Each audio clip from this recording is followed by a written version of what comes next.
So you're interested in canning, but you don't know where to begin. You don't know what you can can. You don't know what the safety guidelines are. You don't have the materials, and you're scared to death you're going to blow up yourself, your family, and half the neighborhood. I'm going to make a series of videos. Stay tuned, and I'm going to dive into this with you guys. Disclaimer before I get started, I am going to be going by USDA rules on this video, okay? Only. I'm not going to dive into rebel canning. I do some rebel canning, but I'm not going to dive into this right now because I want you guys to be able to be consistent with your canning to start with. So with that, let's look at the kind of canners that are out there. So there are two types of canners. You have a water bath canner and you have a pressure canner. Along with your canners, there are a couple of accessories that you're going to need to get in order to make this a lot simpler for you. We're going to go through each one of those now. The obvious is the jars, right? These are going to be your quart and your pint. These are your most common sizes.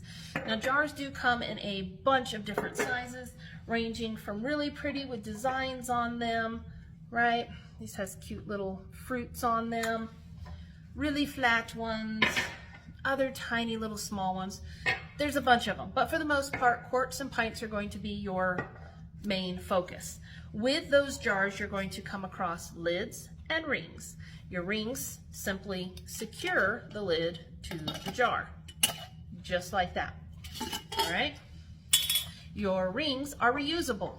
According to the USDA, your lids are a one-time use. There are different kinds of lids that you can get. There are Tattler lids, which are reusable, but these specific ones, according to the USDA, are not. If you are into rebel canning, you do reuse them.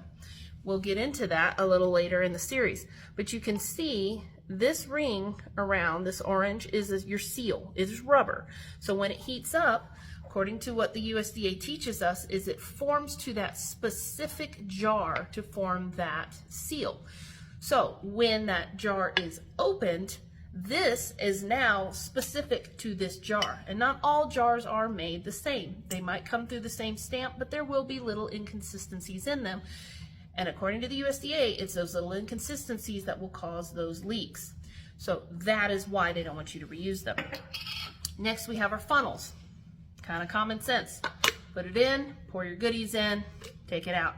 It does make it easy, and it uses, it works on both sides, or all sizes.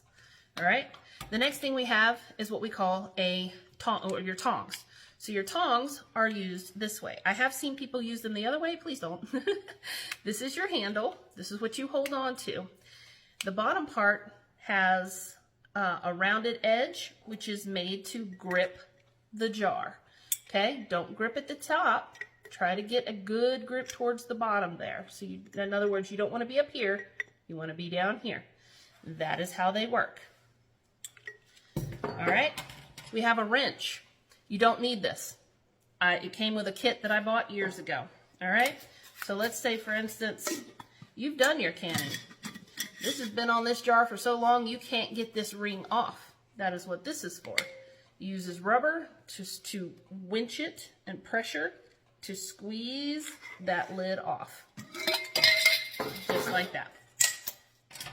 The next one is your bubble remover / headspace tool. Now the way this works is when you get products, your food, into your jar, you're going to use this to move around and get all the bubbles out. You don't want air bubbles in your food, okay? Because that can cause the lid to not seal correctly. And again, that's something else we'll get into later in the series.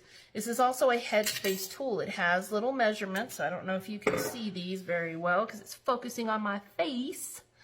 There you go. All right, so yeah, it's got different measurements. So 1 inch, 3/4, a half, and 1/4 of an inch.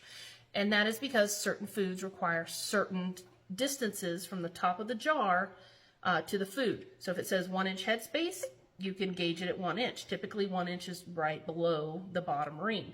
As you start to get better at canning, you'll figure these things out. 3/4, there's a half, and then 1/4, just like that. That's how that's used. And lastly, we have our little magnetic lid lifter. Now, ideally, you're supposed to put these in warm, almost boiling water on the stove that loosens and softens this rubber ring around the edge. And then instead of burning your hands, you just reach in with this little tool, grab it, set it on your jar, put your ring on, and you're good to go. Now that we've gone through all of the supplies and everything that you're going to need, we're going to dive into water bath canning on the next episode.